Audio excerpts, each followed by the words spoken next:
اور وہ یہ سچا سمجھتے ہیں کہ یہ داندلی کا الیکشن ہے, انفیئر ہے, ٹوٹلی انفیئر ہے, اور یہ انفیئرنس آگے بھی ہوگی. ان کو لات مار دیں تو میرے انقلاب کا اعلان میں دور کرنے کی بجائے ڈیٹ بہت جلد اعلان کرنے کو تیار ہوں. 1/1 اور 2/11 میرے ساتھ آ جائیں کلیئرٹی آف مائنڈ کے ساتھ. اگر ہر روز یہ کہتے ہیں کہ یہ داندلی ہے اور جو کچھ میں نے کہا تھا سچ کہا تھا, تو پھر اس داندلی میں بیٹھے کیوں ہیں؟ رد کر دیں, ٹھوکر ماریں ان کو. اس نظام نے خان صاحب آپ کو کچھ نہیں دینا, غریبوں کو کچھ نہیں دینا, جوان نسل کو کچھ نہیں دینا. یہ لوگ لوٹتے رہیں گے, کھاتے رہیں گے, اور پورا ملک بکنے والا ہے. پھر کبھی ایسا نہیں ہو سکتا کہ ہم نام تبدیلی کر لیں اور بیٹھیں بددیانت اور خائن کرپٹ لوگوں کے نظام کا حصہ بن کر. اگر وہ ٹھوکر مار کے نکل آئیں باہر تو انقلاب بہت جلد آپ کو لا کے دیتے ہیں کہ پھر 2 قوتیں ہم نکلیں گی, عوام اور نکلیں گے, اور چند مہینوں میں اس ملک کے عوام کو انقلاب دینے کو تیار ہوں. ٹھیک ہے سر, اگر وہ اسی نظام کا حصہ رہیں اور تنہا میں نے جنگ لڑنی ہے عوام کے ساتھ, تو آف کورس پھر کچھ وقت اور لگے گا. ٹھیک ہے سر, میں امید کرتا ہوں کہ خان صاحب اس کے لیے میری ریکویسٹ ہے کہ جلد فیصلہ کریں, یا اس کشتی میں حصہ پاؤں رکھ کے بیٹھیں یا دوسری کشتی میں آئیں. 2 کشتیوں میں چل کے تبدیلی ملک میں نہیں آ سکتی. ٹھیک ہے, مجھے بریک کے لیے کہا جا رہا ہے. ڈاکٹر صاحب نے ایک بڑی بات کہہ دی ہے کہ اگر عمران خان صاحب جو خود بھی اس نظام کی تبدیلی کی بات کرتے ہیں, اس ملک میں کرپشن اور جس طرح کے ماحول ہے اور جس قسم کا نظام ہے, اس میں انقلاب کی بات کرتے ہیں, عوام کو طاقت دینے کی بات کرتے ہیں, ملک کو اوپر لانے کی بات کرتے ہیں, اور طاہر القادری صاحب کہہ رہے ہیں کہ اگر وہ اس 2 کشتی سے نکل کر, یعنی اس نظام کو لات مار کر آتے ہیں اور عوام کو حقیقی طاقت دینے کے لیے نکلتے ہیں, تو ڈاکٹر طاہر القادری صاحب کہتے ہیں کہ پھر یہ انقلاب عمران خان صاحب اور ڈاکٹر طاہر القادری مل کر عوامی طاقت سے صرف چند مہینوں میں پاکستان کو دی جا سکتی ہے. اب یہ بہت بڑی بات ڈاکٹر طاہر القادری نے کہی ہے. اب بال عمران خان صاحب کے کورٹ میں ہے کہ اگر واقعی وہ انقلاب چاہتے ہیں, اس ملک کو نکالنا چاہتے ہیں, اس کرپٹ سسٹم سے نکلنا چاہتے ہیں, اس دھاندلی والی جس طرح کی حکومت اور الیکشن کمیشن ہے, اس سے اس ملک کو اور عوام کو بچانا چاہتے ہیں, تو اب وہ فیصلہ کریں. ایک چھوٹا سا بریک, پھر واپس آتے ہیں.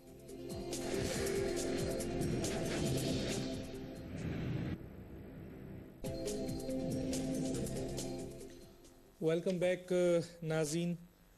اس وقت ہمارے ساتھ ڈاکٹر قادری صاحب ہیں. کچھ ٹیکسٹ بھی ہیں کہ کچھ جگہوں پر کیبل جو ہے وہ بند کر دیے گئے ہیں. بہرحال میسیج ہے اس کو ہم نے کیا ہے. ڈاکٹر صاحب, میرا جو سوال ہے وہ یہ ہے کہ پاکستان میں ایک اور بہت اہم کام ہونے جا رہا ہے, اور وہ ہے کیونکہ معاشی طور پر تو ہم بہت تباہ ہو چکے ہیں اور قرضے لے کر بیرونی دنیا سے اور اپنے بینکوں سے ہم حکومت چلا رہے ہیں, اور ریزرو بہت خراب حالات میں, یعنی معاشی تباہی کی طرف ہم بڑھ چکے ہیں, اور ڈالر جو ہے وہ 107 سے مزید تجاوز کر رہا ہے. تیسری طرف ہم نجکاری کر رہے ہیں ان اہم اداروں کی. کیا آپ سمجھتے ہیں کہ اس میں شفافیت ہوگی ان سے, اور کیا بین الاقوامی طور پر بھی اس قسم کی نجکاری ہوتی ہے؟ کس طرح سے ہوتی ہے, کیا کہیں گے آپ؟ یہ ڈاکٹر دانش صاحب, یہ سچ بات ہے کہ میں بھی یہ چاہ رہا تھا کہ آپ آج اس کو مجھ سے ڈسکس کریں. آپ کا شکریہ ادا کرتا ہوں کہ آپ نے اس موضوع کو شامل کر لیا اپنے آج کی ٹاک میں, اور اس پر اجازت دیں 2-3 حصے اس گفتگو کے بنیں گے. سب سے پہلے تو یہ دیکھنا ہے کہ موجودہ گورنمنٹ جو اس وقت رولنگ جنتا ہے, یہ ان کا تیسرا فیز ہے نجکاری کا. پہلا فیز انہوں نے نجکاری پرائیویٹائزیشن کی 1991 اور 93 کے درمیان. جب برسر اقتدار آئے تو فوری طور پہ ان کی نگاہ اقتدار پہ آتے ہی قومی اثاثوں کے بیچنے اور خریدنے پر ہوتی ہے. بیچتے یہ حکمران بن کر ہیں اور سیاستدان بن کر ہیں, اور انڈائریکٹلی خود خریدتے ہیں تاجر اور کاروباری بن کر. فرنٹ مین اور ہوتے ہیں. 40 اسٹیٹ انٹرپرائزز کو بیچا گیا, جس میں مسلم کمرشل بینک بھی شامل تھا, سیمنٹ فیکٹریز بھی تھیں, آئل ریفائنریز بھی تھیں, اور میجر سٹیل انڈسٹریز تھی, کیمیکل پلانٹس تھے. ان میں 10 یونٹ ڈاکٹر دانی صاحب ایسے تھے جو 1991 سے 93 میں انہوں نے بیچے، جو نفع کما کے دے رہے تھے وہ لاس میں نہیں تھے. میں ان ریکارڈ بات قوم کے نالج کے لیے لا رہا ہوں، مگر وہ بھی بیچے اور صرف اپنی فیملی کے لوگ اور اپنے قریبی دوستوں یاروں کو بیچے. ٹوٹلی غیر شفاف اور کرپشن بیسڈ پرائیویٹائزیشن تھی. پھر دوسرا فیز آیا ان کا 1997-99 میں جب دوبارہ برس اقتدار آئے. پھر 1 درجن کے قریب 12 کے قریب سٹیٹ قومی اثاثے بیچے، اور وہ بھی اپنے فیملی ممبرز کو، اپنے دوستوں کو اور سیاسی پارٹنرز کو، پولیٹیکل پارٹنرز کو بیچے. ایسی اندھیر نگری دنیا میں کہیں نہیں ہوتی. میں اس طرف آؤں گا، ایک کمپیریٹیو سٹڈی کرواؤں گا آج قوم کو آپ کی وساطت سے. تیسرا فیز آیا، اب اقتدار میں آئے سپٹمبر 2013 میں انہوں نے اناؤنس کر دیا، اور اب یہ بہت بڑے جو بچ گئے قومی اثاثے بیچ رہے ہیں، جن میں پاک سٹیل بھی بیچ رہے ہیں، PIA بک رہا ہے، ریلویز بک رہے ہیں، آئل اینڈ گیس انڈسٹری بیچ رہے ہیں، پیٹرو کیمیکل یونٹس بیچ رہے ہیں، نیشنل ریسورس یونٹس کو بیچا جا رہا ہے، انجینئرنگ یونٹس بیچ رہے ہیں، ٹیلی کام انڈسٹری بیچ رہے ہیں، فرٹیلائزر فرمز بیچ رہے ہیں، آٹو موبائل یونٹس بیچ رہے ہیں، اسٹریٹجک انفراسٹرکچر یعنی سڑکیں اور ہائی ویز بھی بیچ رہے ہیں، ایجوکیشنل انسٹیٹیوشنز تعلیمی ادارے بیچ رہے ہیں، ٹیچنگ ہاسپٹلز ہسپتالوں کو بیچا جا رہا ہے، اور کئی ایسی کارپوریشن ہیں جو اس وقت بھی نفع دے رہی ہیں، وہ پروفٹ میکنگ کارپوریشنز کو بھی بیچ رہے ہیں، چھوٹے بینکنگ سیکٹرز بک رہے ہیں، پاور سٹیشن بیچ رہے ہیں، ٹورزم بیچی جا رہی ہے، بلڈنگ اور کنسٹرکشن کمپنیز کو بیچ رہے ہیں، الیکٹریکل اور میکینیکل انڈسٹری کو بیچ رہے ہیں. اس کا مطلب ہے کہ اب اس فیز کے بعد پاکستان کا ریاست کے ہاتھ میں کچھ نہیں بچے گا، سب ملک بک رہا ہے. ملک کے سارے اثاثے اب کلیئرنس اور کلوزنگ سیل پر ہیں. اب میں بتانا چاہتا ہوں کہ ہو کیا رہا ہے. بدقسمتی ہے کہ ٹی وی چینلز پر ساری معلومات عوام کو فراہم کرنا، ذرہ ذرہ کی معلومات، یہ ذمہ داری تھی حکمرانوں کی. اگر ان کی نیت میں فطور نہ ہوتا، کرپشن ان کا پلان نہ ہوتا، شفاف طریقے سے نجکاری ہوتی، اور نجکاری کا مطلب ملک کو ترقی دینا ہوتا، اداروں کو پروفیٹیئرنگ بنانا اور اس کے ورکرز کو اور عوام کو خوشحال کرنا ہوتا، تو پھر ہر چیز اس کی ہر چھوٹی بڑی پاکستان کے 50 ٹی وی چینل ہیں ان کے اوپر لے آتے، عوام کو ایکسیس دیتے. مگر ایسا نہیں ہوا. اب دیکھیے کر کیا رہے ہیں. پہلے تو اس کے لیے انہوں نے نجکاری کمیشن بنایا ہے، ایک بورڈ بنایا ہے پرائیویٹائزیشن کا. میں اس کا انالیسس کروں گا کہ وہ بورڈ کیا ہے. ایک خفیہ طریقے سے اہل لوگوں کو رد کر کے وزیر اعظم صاحب نے اپنے دوستوں، یاروں، بزنس پارٹنرز اور پولیٹیکل مسلم لیگ نون کی پارٹی کے لوگوں پر مشتمل، اپنے لوگوں پر مشتمل، جن میں ان کے ٹکٹ ہولڈرز بھی ہیں جو الیکشن میں، مئی کے الیکشن میں، ان پر مشتمل ایک خفیہ بورڈ بنا دیا ہے تاکہ رات کے اندھیرے میں ڈاکہ زنی ہو جائے، کوئی نہ جانے نہ دیکھے نہ پوچھے. اب اس کے جو چیئرمین بنائے گئے ہیں ان کا نام بتایا گیا محمد زبیر. اب یہ بھی سن لیں، پوری قوم کو آپ کے پروگرام کے ذریعے آگاہ کر رہا ہوں کہ ان کا پورا نام ڈسکلوز نہیں کیا جا رہا. ان کا پورا نام ہے محمد زبیر عمر، اور وہ اس لیے نہیں بتایا جا رہا کہ زبیر عمر صاحب جو ہیں وہ جنرل غلام عمر ریٹائرڈ جو تھے، جنرل یحییٰ کی کونسل کے ممبر، ان کے صاحبزادے ہیں، اور پی ٹی آئی کے ایک لیڈر ہیں اسد عمر صاحب MNA، ان کے بھائی ہیں. اور عمر کا لفظ ہٹا دیا ہے نام سے اس لیے کہ وہ مسلم لیگ نون کی کور کمیٹی، ان کی مینیفیسٹو کمیٹی کے چیئرمین ہیں. نون لیگ کی مینیفیسٹو منشور بنانے والی کمیٹی کے چیئرمین ہیں، کور ممبر ہیں نون لیگ کے پولیٹیکل. ان کو بنا دیا اس کا چیئرمین، اور وہ پرائم منسٹر صاحب کے ذاتی دوست ہیں. اب پورے ملک کے اتنے بڑے قومی اثاثے، PIA، اسٹیل انڈسٹری، ٹیلی کام سے لے کر بینکوں تک سارا کچھ بیچا جا رہا ہے. اس کے چیئرمین لگانے کا کچھ میرٹ ہونا چاہیے، کچھ اصول ہونا چاہیے. اب ان کی میں آپ کو کوالیفیکیشن بتاتا ہوں. مجھے ان کی ذات سے کوئی گلہ شکوہ نہیں ہے، ممکن ہے اچھے آدمی ہوں, میں ایکسپیرینس اور اہلیت کی بات کر رہا ہوں, میں پھر دہراتے بھی ہوں اچھے آدمی ہوں گے, مجھے کوئی گلہ نہیں ہے. میرا کنسرن ہے بھائی یہ سارے اثاثے آپ کے خاندان کی جائیداد نہیں ہیں, آپ کو وراثت میں نہیں ملے, اس کے مالک 18 کروڑ عوام ہیں, وہ جو بھوکے مر رہے ہیں. یہ ریاست پاکستان کی ملکیت ہیں, یہ 18 کروڑ عوام کی ملکیت ہیں, آپ کی اور ہماری ملکیت ہیں. قوم کا اثاثہ بیچا جا رہا ہے, تو قوم کی ملکیت چھپا کر رات کے اندھیرے میں کیوں بیچی جائے؟ قوم کو پتا ہونا چاہیے کہ کس کو چیئرمین لگایا ہے. اب ان کا پورا کیریئر آپ اندازہ کر لیں, 1981 سے لے کر سن 2007 تک 26 سال کا کیریئر صرف کمپیوٹر کی ایک کمپنی کا ہے. آپ اندازہ کر لیجئے, 26 سال کا کیریئر ہے محمد زبیر عمر صاحب کا. MBA کے بعد یہ IBM کمپیوٹر کی ایک کمپنی ہے, اب پہلے چند سال اس میں پڑھایا ہے, اور اس کے بعد کمپیوٹر کی IBM کمپنی کے فائنانشل شعبے کے مختلف پوزیشن پہ رہے ہیں. یہ صرف فائنانس کے آدمی ہیں کمپیوٹر کمپنی کے اندر, پوری لائف. 26 سال میں کسی اور کمپنی میں بھی نہیں گئے, کوئی اور بزنس نہیں کیا, ان کا کوئی ایکسپوجر کسی اور بزنس اور جاب اور شعبے کا نہیں ہے.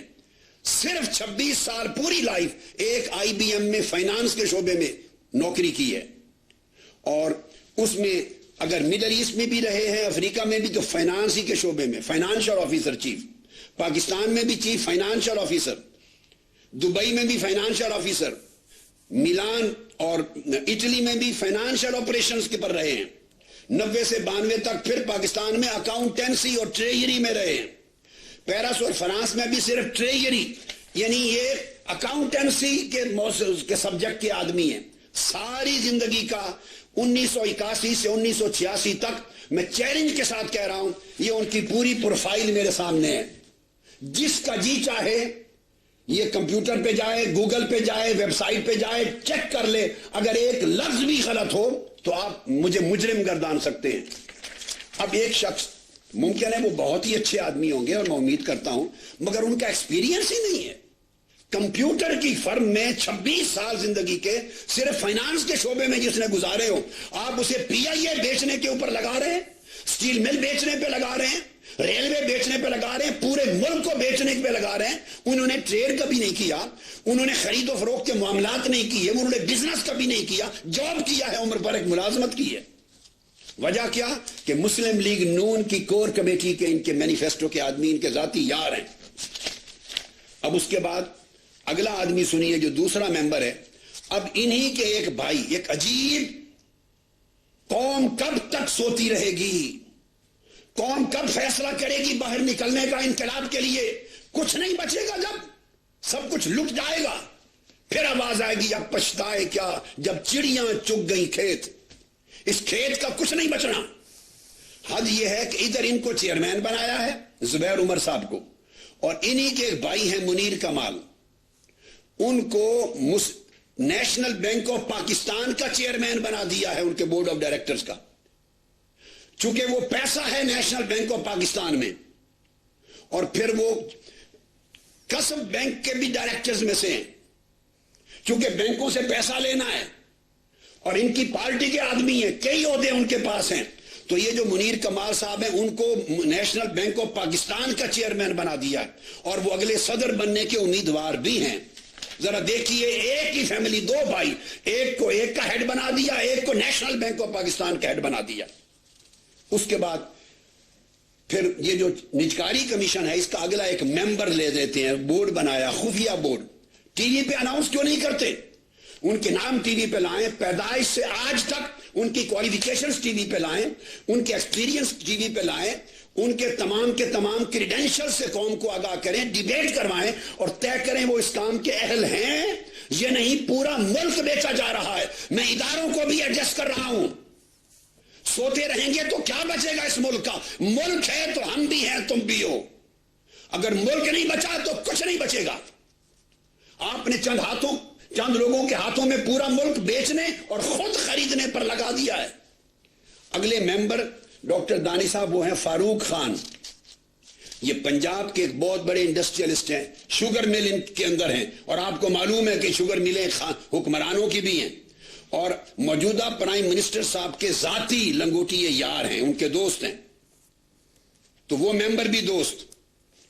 اس کے بعد تیسرا چودھری عارف سعید, یہ بڑے انڈسٹریلسٹ ہیں اور گجرات کے سروسز انڈسٹریز کے مالک ہیں. چودھری احمد مختار صاحب کے بھائی ہیں, وہ پیپلز پارٹی میں ہیں, یہ نون لیگ میں ہیں.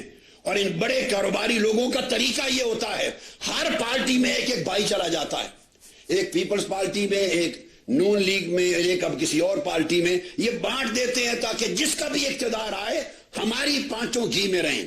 تو چودھری عارف سعید, آپ احمد مختار صاحب کے بارے میں کچھ کہنے کی ضرورت نہیں ہے, وہ زرداری صاحب کے یار خاص ہیں اور یہ ان کے یار خاص ہیں. تو تیسرا ممبر ان کو بنایا ہے نجکاری بورڈ کا. آپ اندازہ کر لیں کیا آنیسٹی ہوگی, کیا ٹرانسپیرنسی ہوگی, کیا شفافیت ہوگی, کیا میرٹ ہوگا, کیا عدل ہوگا. اس کے بعد چوتھا ممبر ہے ظفر اقبال سبحانی, وہ ہب پاور کمپنی کے ساتھ ایسوسیٹ رہے ہیں. ان کو اس لیے لگایا ہے کہ کوٹ ادو پاور کمپنی بھی بک رہی ہے, انہیں بیچنے خریدنے کا تجربہ ہے, پیچھے خود ہیں, نقاب کے پیچھے یہ لوگ خود ہیں, یہ ان کے دوست اور ان کے پارٹنر ہیں. اسلام آباد الیکٹریسٹی سپلائی کمپنی بھی بک رہی ہے, اس لیے لگایا گیا ہے. حیدرآباد الیکٹریسٹی سپلائی کمپنی بھی بیچ رہے ہیں اور پھر خرید رہے ہیں. جامشورو پاور جنریشن لمیٹڈ بک رہی ہے اور خریدی جا رہی ہے. ناردرن پاور جنریشن بک رہی ہے اور خریدی جا رہی ہے, اس لیے ان کو ایک ڈال دیا ہے اور ان کے خاص آدمی ہیں. پانچویں ارسلہ خان ہوتی ہیں, پانچویں ممبر ارسلہ خان ہوتی مسلم لیگ نون کے ورکر ہیں. ان کو موجودہ وزیر اعظم صاحب نے مردان 2 سے پروونشل اسمبلی کا ٹکٹ دیا تھا اور الیکشن ہار گئے. یہ مسلم لیگ نون کے ٹکٹ ہولڈر ہیں ایم پی اے کے لیے. مردان 2 پی کے 24 ان کا سیٹ نمبر تھا, اور پھر مردان ضلع کے جنرل سیکریٹری بھی ہیں نون لیگ کے. ضلع کا جنرل سیکریٹری, آپ حیثیت کا اندازہ کر لیں. ایم پی اے کا الیکشن جو ہار گیا ہے اسے پورا ملک بیچنے کے اوپر بورڈ میں گورنر بنا دیا, ڈائریکٹر بنا دیا. ذرا سطح دیکھیے کتنے نیچے گر گئے ہیں, اور کیوں نہ گرے اگر قوم گھر بیٹھے گالیاں دیتی رہے. ان کو پتا ہے یہ قوم نکلے گی نہیں, اس لیے جو کچھ ہوتا ہے ان سے, ان کے کفن بھی چرا لو اور ان کے جسم بھی زخمی کر دو. پھر اس کے بعد چھٹے ممبر ہے نصیر الدین احمد. نصیر الدین احمد بھی موجودہ وزیر اعظم صاحب کے ذاتی دوست ہیں, ان کے ساتھ ذات تعلق ہے.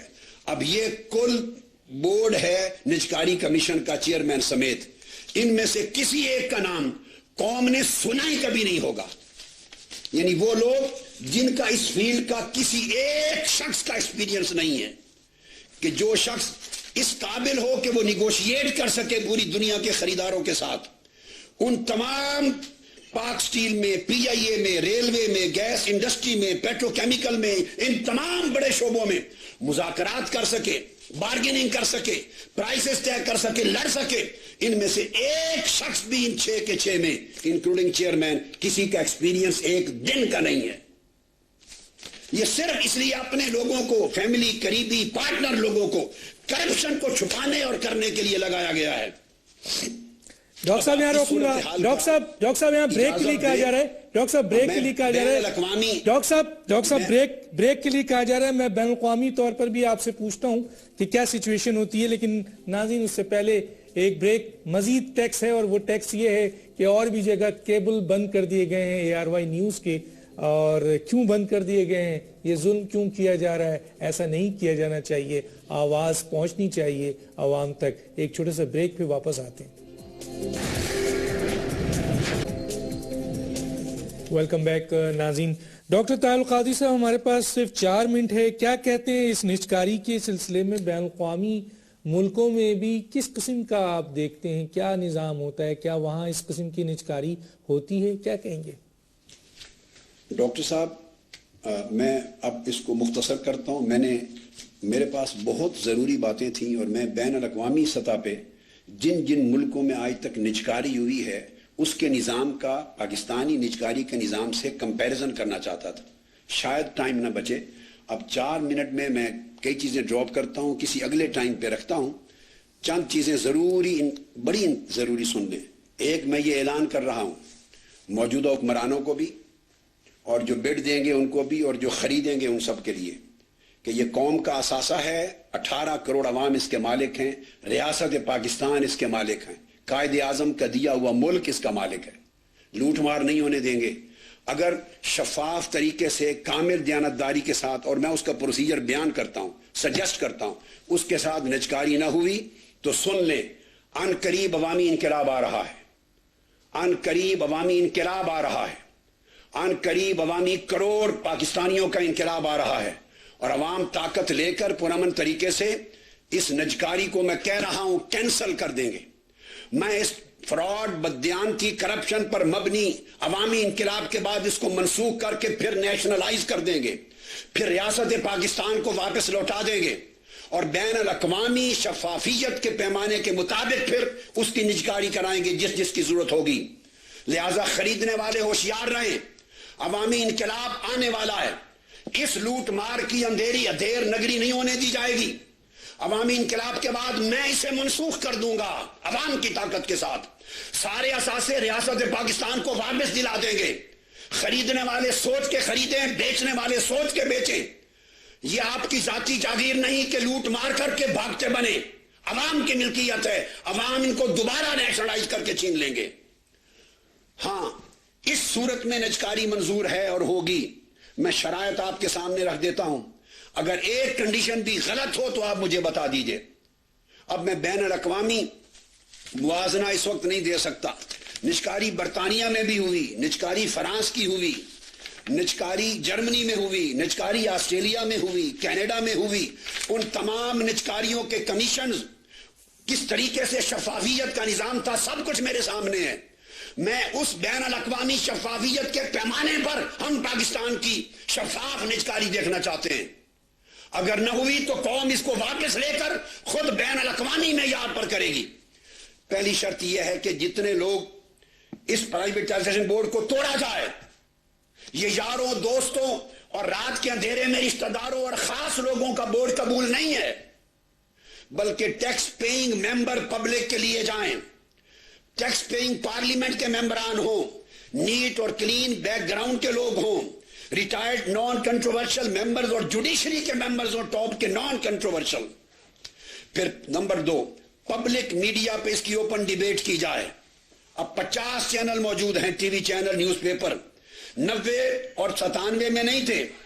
بڈنگ مکمل ٹرانسپیرنٹ ہو, ہر ٹی وی چینل پر بڈ کا اعلان کیا جائے کہ ملک کے اندر اور باہر سے کون کون بڈ دے رہا ہے, کتنی کتنی بڈ ہے, پتہ چلے. چہروں سے پردے اٹھائیں, رات کے اندھیرے میں نہیں دن کے اجالے میں نجکاری کریں, اور ٹی وی چینلز کے اوپر ان کی ٹرانسپیرنٹ بڈنگ کو اناؤنس کیا جائے. ان سائڈ ٹریڈنگ نہیں ہونے دیں گے. مینیپولیشن, پوٹینشل بائر, میاں منشا جیسے گروپ پیچھے پردے کے پیچھے نہیں کھیلیں گے. رائے ونڈ نہیں کھیلے گا. مختلف ناموں سے خود خریدار, بیچنے والے خود خریدار دوسرے ناموں سے نہیں ہوں گے. اور پھر یہ ہے کہ جو بڈ دیں, بائر بنے, وہ 10 سال تک اپنے ٹیکس کی رپورٹس پہلے پیش کریں کہ کیا وہ ٹیکس 10 سال تک مکمل پے کرتے رہے ہیں. نمبر 2, کہیں وہ لون ڈیفالٹر تو نہیں ہیں, ان کے خلاف فراڈ کے کیسز تو پینڈنگ نہیں ہیں, کوئی پریویس کنوکشن تو نہیں ہے. یہ ٹی وی پر اناؤنس کیا جائے, ریکارڈ آئے, اور ریٹائرڈ ججوں پر مشتمل ساری اپوزیشن